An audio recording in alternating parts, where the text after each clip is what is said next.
Добър вечер, уважаеми дами и господа. Отново е събота вечер. Вие сте с телевизия Дарц, а това е поредното издание на предаването На чаша вино. Естествено, в нашето предаване всяка събота вечер пием вино в компанията на интересни гости.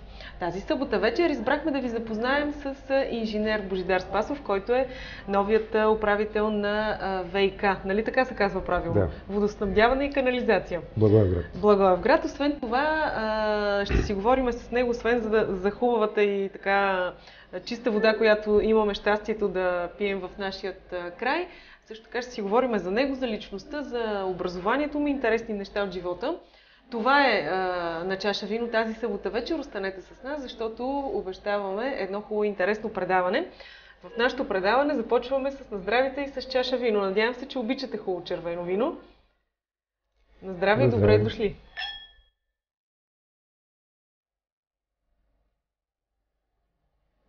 Предполагам, че като отпиете глътка вода, може да кажете хубава ли е, чиста ли е, не е ли. А сега за виното какво мислите? Виното е супер. Червено хубаво вино. Идеално. Какво предпочитате лично така вие? Червено или бяло вино? Лично аз зависи от времето. Да, според пия и червено, пия и бяло вино. А и кога какво има? Да, а всъщност така в началото започваме нещо интересно за виното, като сентенция или нещо да сте чували. Имам предвид нещо типа на в виното истината, тази прословута римска максима, или пък нещо вино-вода. Има ли някаква връзка? Че виното се прави от грозде. А някои го правят с вода и нещо друго. И нещо друго, да. Да, така е. Най-голямото богатство, което може би има човечеството, наистина това е водата, без която ние не можем да съществуваме. И ако трябва да разглеждаме водата като някакъв дар от Бога, наистина трябва да бъдем благодарни, че имаме, защото вие сте човек пък точно в тази област и знаете, че хората се сещат за водата, когато спре кранчето.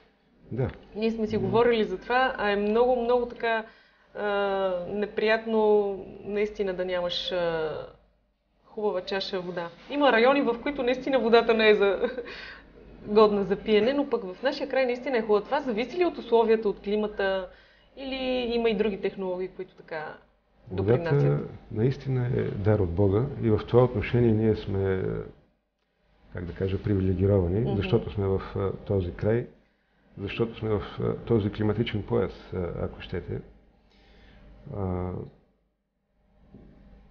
Наблюдава се глобално затопляне навсякъде по света, като се почне от полюсите, високите върхове, ледниците. Установено е по колко хиляди кубически метра се топят на година.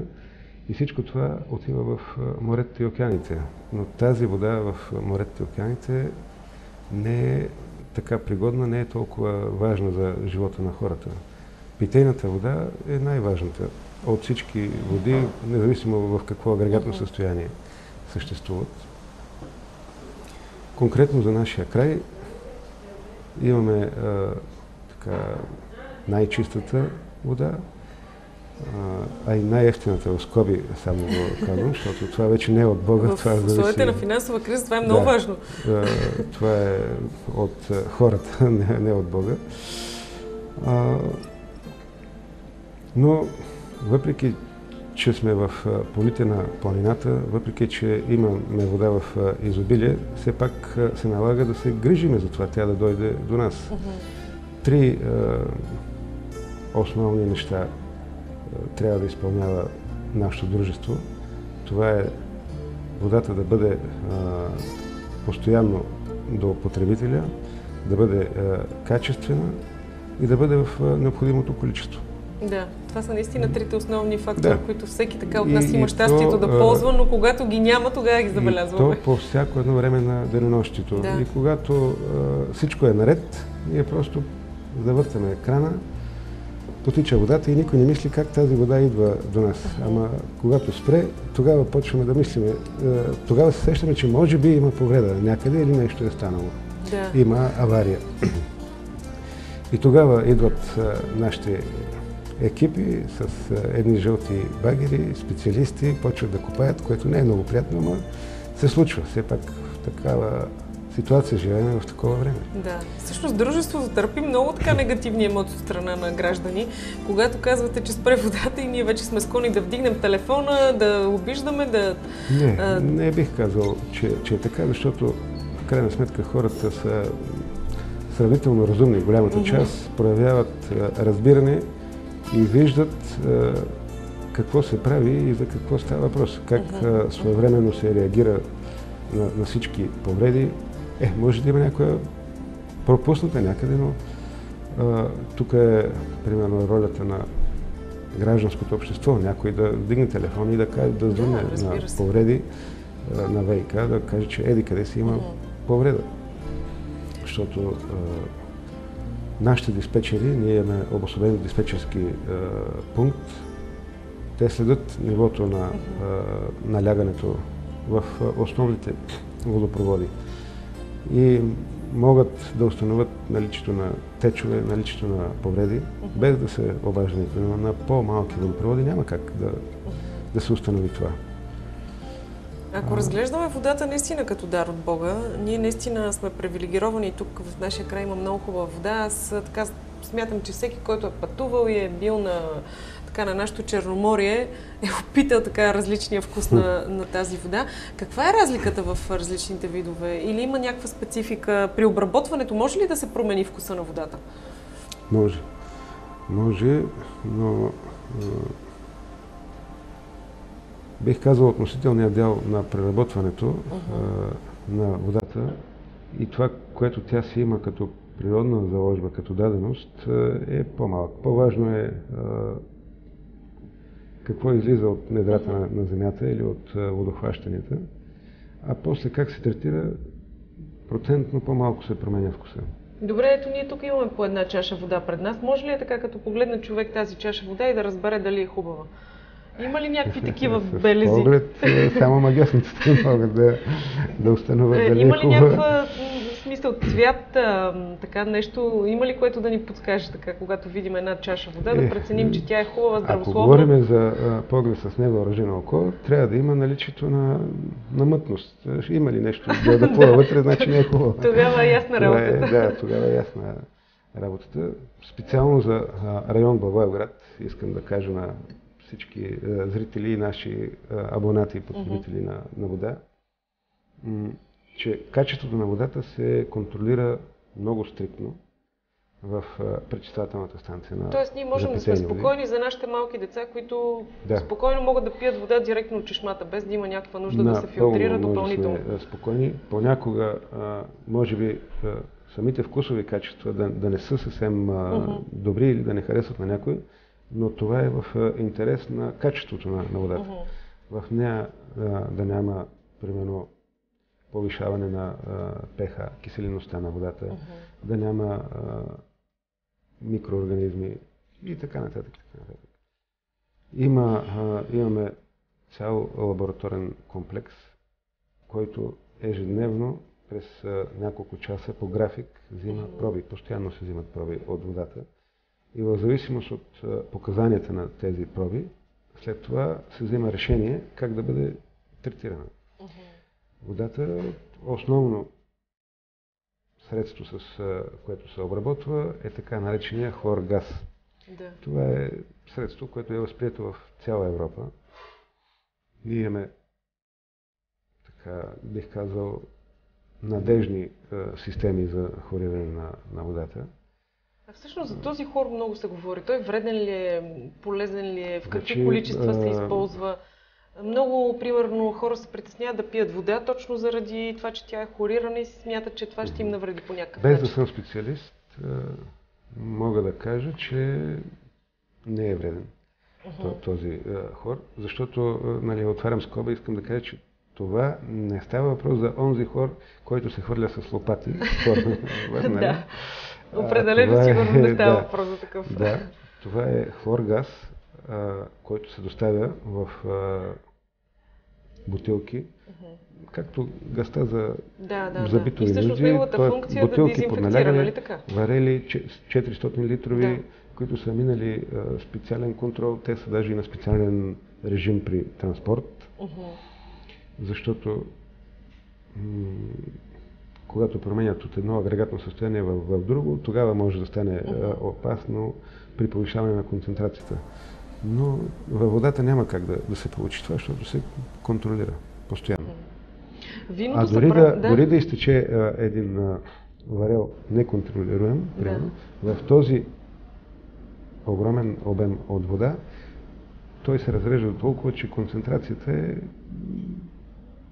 не може да има последици за здравето на хората. Тоест, ако трябва да обобщим и при виното, и при водата, наистина има е важно качеството и количеството, но има и така странични неща, които правят вкуса. Да. И разбрахме, че не са вредни всъщност, а напротив. Това е нещо, което специално за хора, от които се притесняват много хора, това е нещо, което дезинфекцира, поне аз така си мисля, и ни пази от тези... В разгара на пролетта, на лятото, хората започват все повече да се притесняват и тогава си мисля, има ли период или сезон, в който водата е най-полезна или е с най-добро качество? Защо така, примерно, обикновения зрител, дори и аз включително си мислим, че лятото е някакси по... как да кажем, мръсна, мътна или нещо се променя се там. Нека да обясним ако може така по... В рамките на шегата, разбира се, мога да кажа, че някои въобще не пият вода. Навлягат повече на виното. Да, и през зимата и през лятото, примерно през зимата пият червено вино, през лятото бяло вино. Да. Но това не означава, че водата не е полезна. Има и такъв вид, че водата е за миене, нали? Да. И за пране. Точно. Естествено, когато се повишават температурите, тогава рисковия фактор от нещо във водата, което би било вредно, се повишава. Било някакви микроорганизми, било някакъв вид киселинност, поради най-различни процеси, които температурата ни влияе като катализатор. Но пък нашия персонал е достатъчно добре обучен и се взема мерки за това още от самите водохващания. Примерно сега, в този период на годината, когато валят много дъждове, когато се топят снеговете, виждате, реката е мътна. И Бистрица, която минава през Благоевград, е мътна. За да се намали максимално тази мътност на самите водохващания, ние имаме специални съоръжения, да ги наречем, които утаяват мътността, успокояват водата и чак тогава тя влиза в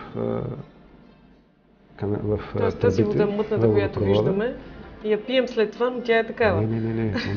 Значи, говоря за асоциацията нещо е. Самите водохващания. Да.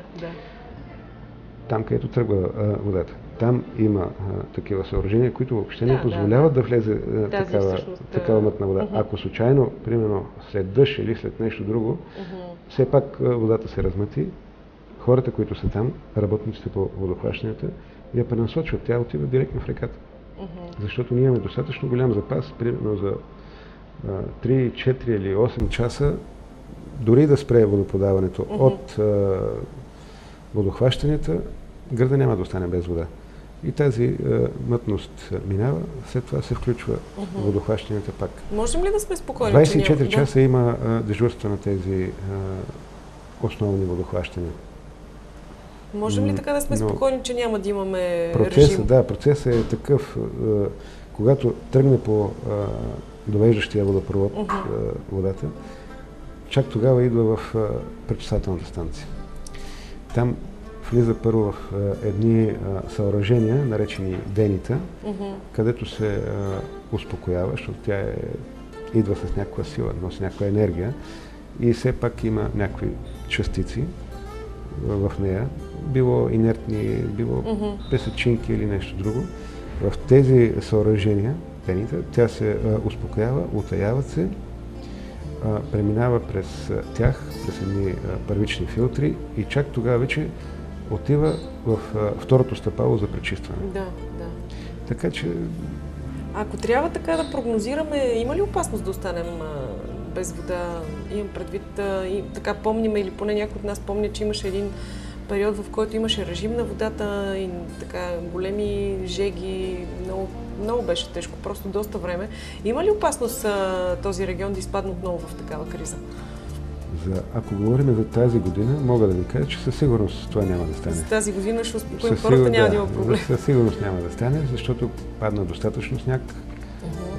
В планината имаше сняг около водохващането и над тях в един момент около метър и 30. Това е предостатъчно да има вода.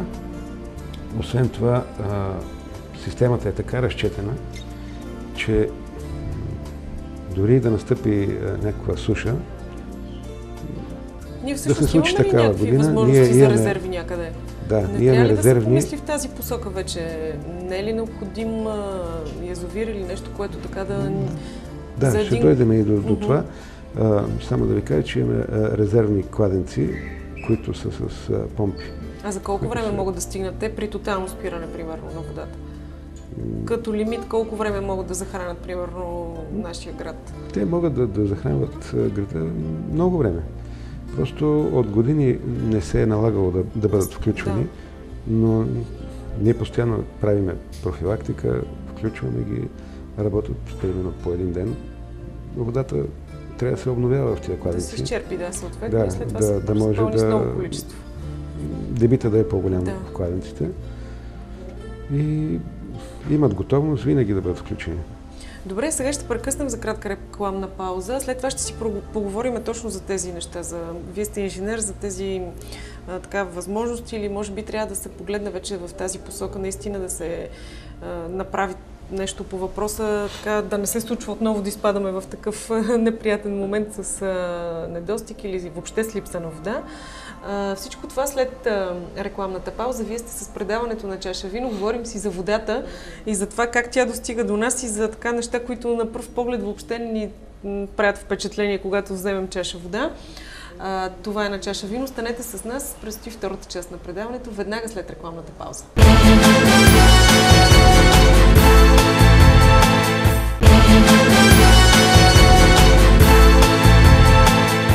Откакто съм управител, съм пуснал няколко обяви, няколко пъти на всевъзможни места и ВиК инженери трудно се намират.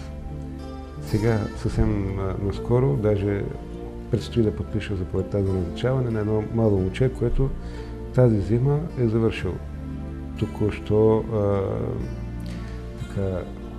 престижната... Да, навлизащ в тази професия. Кадрите, иначе, с които разполагаме, професионалистите, които са в тази сфера, са много добри. Хора с странна подготовка, които просто няма за какво да ги коментираме. А всъщност казахте за военно училище, нали така? Да. Във Велико Търново. Това означава, че едни от най-хубавите ви години са минали в този град. Какви са така спомените, които сега нахлуват, като се върнете в тези години? Мислили ли сте някога, че може да бъдете... Много неща може да си мисля. Първото, което ми идва обаче на ум, че са минали много години от тогава, за съжаление, и че няма да се върнат тия години. Иначе бих казал, че от градовете от този мащаб, като Търново и Благоевград, макар че Търново е малко по-голям град, това са двата най-красиви града в България, поне за мене. Да. От 85-та година живея в Благоевград до ден днешен, т.е. повече време живея тук, отколкото където и да било другаде. А всъщност откъде сте? Ако трябва да конкретизираме. Роден съм в Перник. От Перник, Велико Търново и сега Благоевград. Да, Благоевград. И Благоевград е моя втори роден град. Така го приемам аз, като мой роден град. Добре, нека да вдигнем тогава една на здравица. На здраве. На здраве. Все пак сме на чаша вино, нали така? Ние забравихме да пием вино покрай тази вода. Военното училище, така Велико Търново, съвсем в друга посока вече ви тласка живота, като управител на една голяма организация. Освен това, можем да кажем и нещо за това, че имате или сте член на управляващата политическа партия в момента. Какво всъщност ви даде ГЕРБ? И какви са нещата, които ви привлякоха там, ако трябва да бъдем така? ГЕРБ и за мен, както и за всички хора, дава надежда за нещо по-добро да се случи в... В този момент така има доста негативи спрямо партията, не както към всяка управляваща. Не. Да, всеки, който е управляващ, търпи някакви негативи. Вие сте от другата страна на управлението, като начало на една организация, знаете какви негативи търпи човек, когато е начало на нещо, независимо дали е държавата, дали е някаква организация. Обикновено, когато човек е началник и когато кара другите да работят, те казват, че той е лош. Нали, така, в шеговит тон го казвам.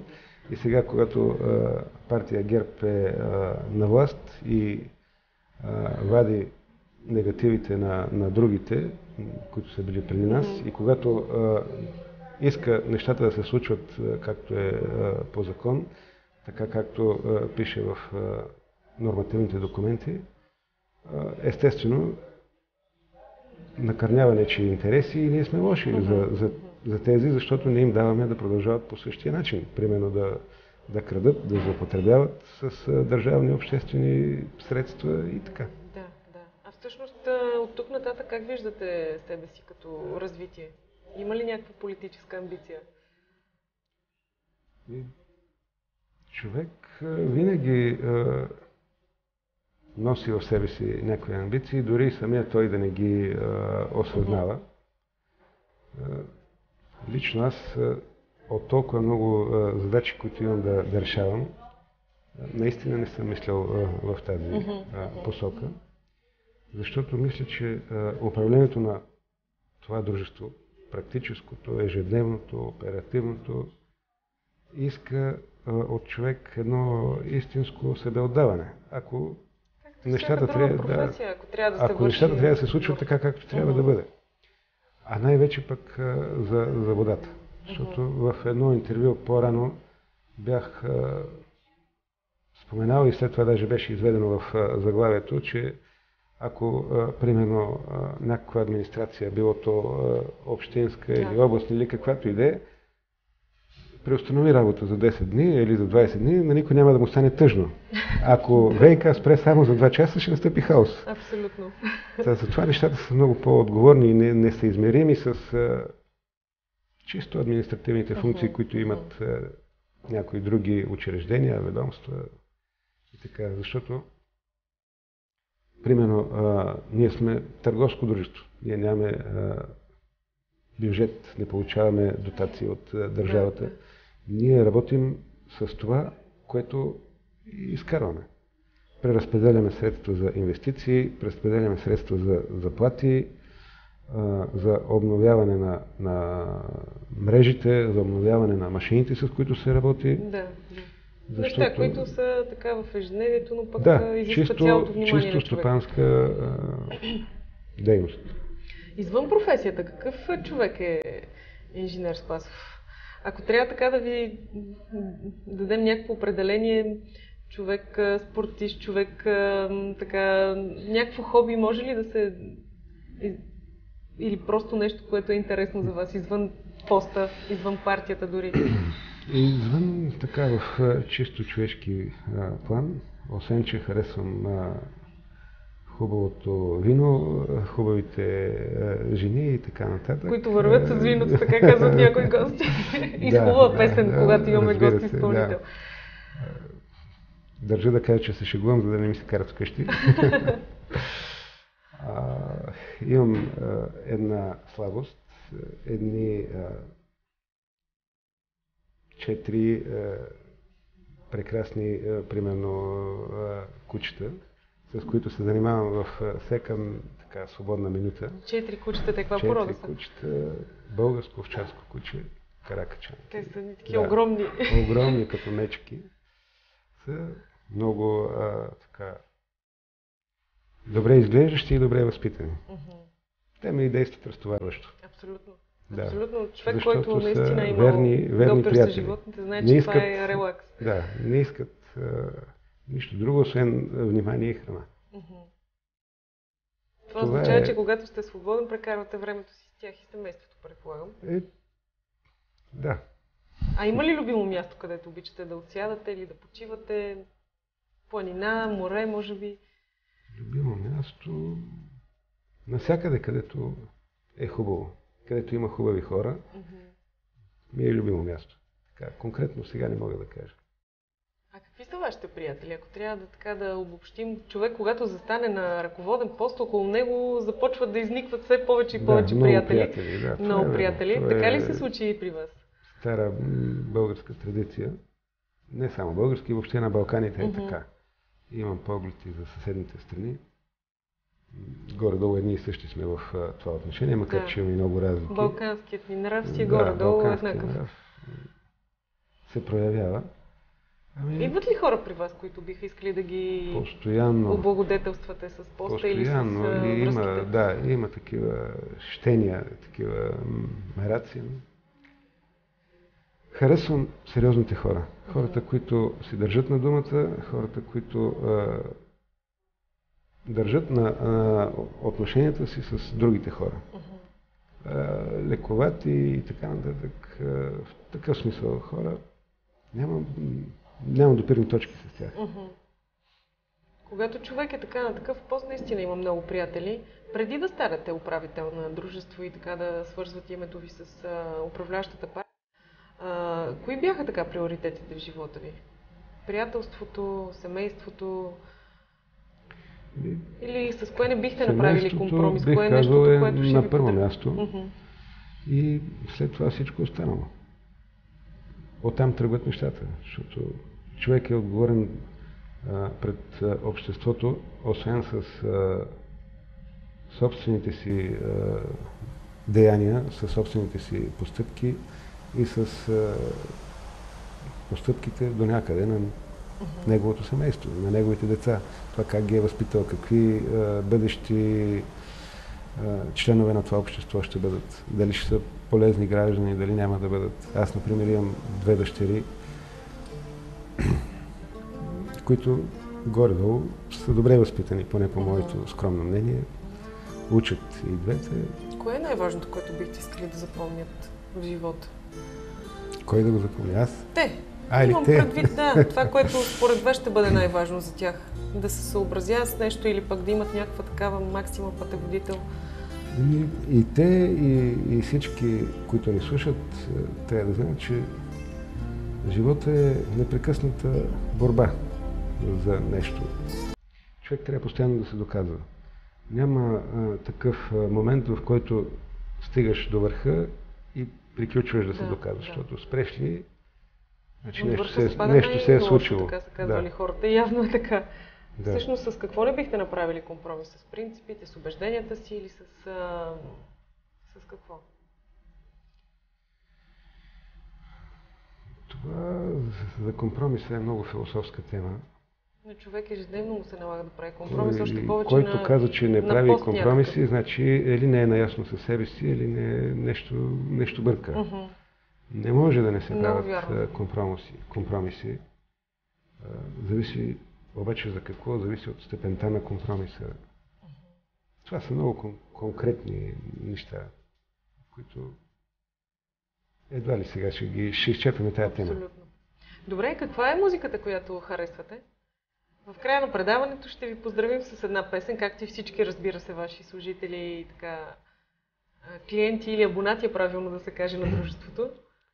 Ами, ако ми позволите, аз бих искал първо да поздравя целият персонал на дружеството, като се започне от хората, които са високо в планината на водохващанията, като се мине през тези, които поддържат системата, това, което гражданството вижда, водопроводчиците, тези, които пречистват водата, тези, които работят по канализацията и пречиствателната станция за отпадни води долу, всички те имат голям принос за това, което е водата. Но не бива да се забравя и ролята и мястото и на тези, които събират парите за водата, инкасаторите, Специално от тях искам да ги поздравя, защото отстрани погледнато някои смятат, че тяхната работа е най-лесна. Да.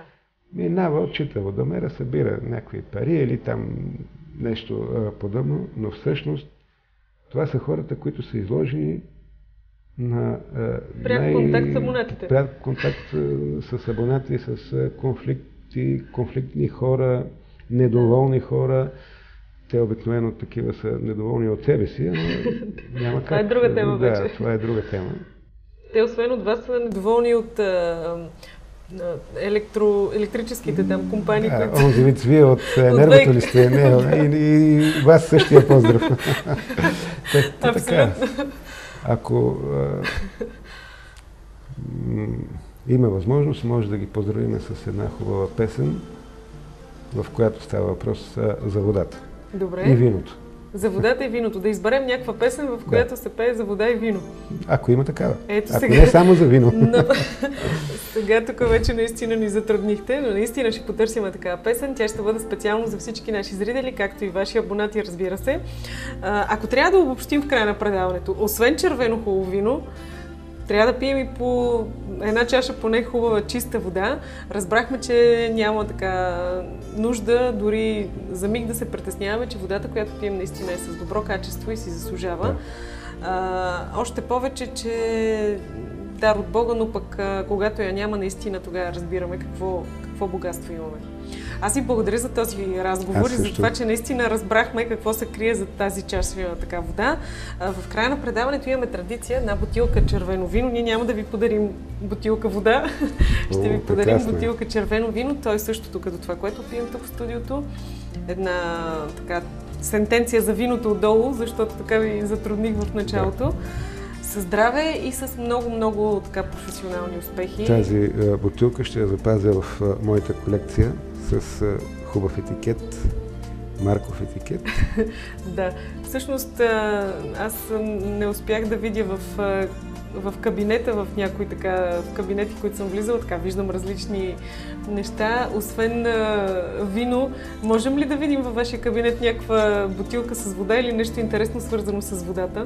Подаря ли някакъв такъв подарък? Имате ли, който да е свързан с водата? Да, имам един часовник, който се захранва с вода и няколко капки лимон. Сериозно? Да. Ако някой път имате възможност и време, мога да ви го покажа. Разбира се, ето това е нещо, което за първ път чувам. Часовник, сипва се една чаша вода, 2 капки лимон. Защо пък лимон точно? За да протичат химически процеси, които предизвикат електрическа енергия. Добре. Електролиза. Последна на здравица. Благодаря ви за този разговор.